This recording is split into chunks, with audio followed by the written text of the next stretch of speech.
Peaky Trivia episode number 5. Let's start. So, if you have read the Harry Potter books, you might have noticed this, but anyway, even if you didn't, this fact is for you. So, the thing is, Hogwarts School of Witchcraft and Wizardry did not have a set uniform in the books. Yes, that's right, in the books there is no mention of a set uniform. In fact, the costume designer, when the first Harry Potter movie was under production, the costume designer asked J.K. Rowling that, is there any set kind of a uniform? She said, no, there is no set uniform, there are only robes that the students wear, and underneath they can wear anything. But for the sake of the movie, they took the creative liberty and gave everyone a set uniform that we see in the movies because it made the movie a bit cinematic as well.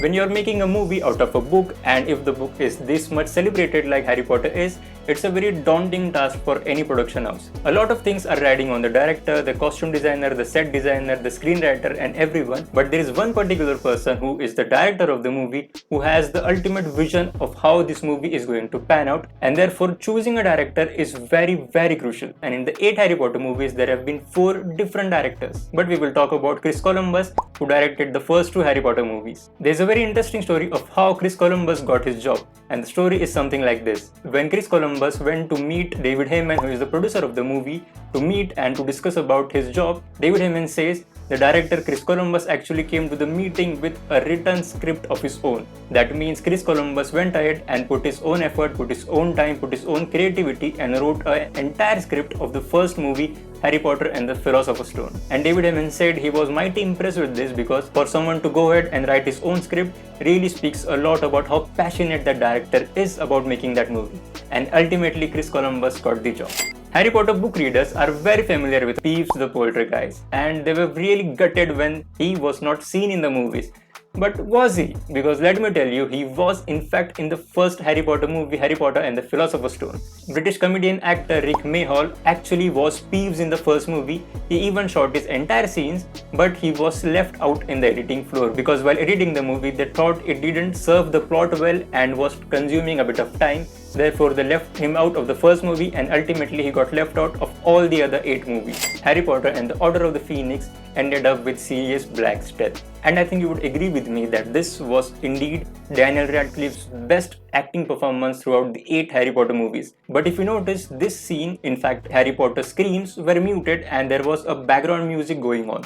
And there is a specific reason for that as well. And the reason is Daniel Radcliffe's screams or painful screams were in fact really too painful for some of the actors like Emma Watson and Helen. Both of them cried on set, and at the end the creators of the movie felt it was best to mute that scream and put in a background score, and I think that made the scene even more painful because the background score was so good. So this is a bit of a funny fact. The director of the third movie, Alfonso Cuarón, actually gave homeworks to Emma Watson, Rupert Grint and Daniel Radcliffe to write an essay on their own character. And the funny part is all 3 of them acted like their characters would in the books. For example, Daniel Radcliffe wrote about 1 page, which was exactly the bare minimum thing that Harry Potter would do. Second was Emma Watson, who wrote some 10 to 12 pages just like Hermione would, and Rupert Grint did not do the homework. And he said that's exactly what Ronald Weasley would do. He wouldn't do the homework. And because of this, the director was actually impressed by Rupert Grint, and he thought it was funny too.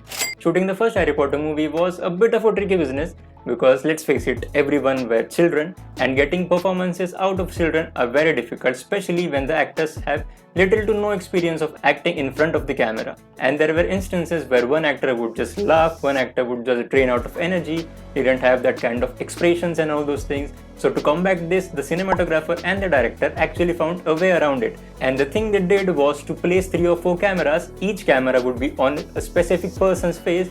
For example, if they're shooting scenes with Ron, Hermione and Harry, they would place 1 camera on everyone's face and at the end chop and choose the footage that they like. And this in fact made the first movie a bit choppy as well. The character of Professor Severus Snape was a very tricky character. He did pay his dues at the very end but was scrutinized for his every action that he took throughout the 7 books or 8 movies.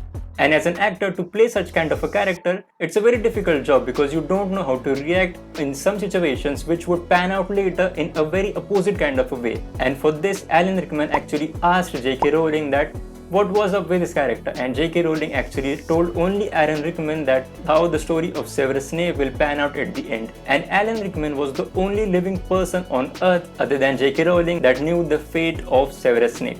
There were plenty deaths in Harry Potter, and some of the deaths of some prominent characters also came before the novel ended. But if you ask me, the death of Harry's godfather, Sirius Black, was the most painful among everyone. Not just for us fans, but the author herself. You see, J.K. Rowling once said that after she wrote the final chapter of Sirius Black's death, she just went on the vacation and just cried her heart out. That's how painful it was for her as well. And that's it, these were some of the facts that I thought you may not know and would make you Potterheads a bit happy as well. So thank you so much for watching, and this is Atharva from Peaky Insights, a place where you get insightful and fun videos just like this on your favorite TV shows and movies. So subscribe the channel on your way out, and thank you so much for watching.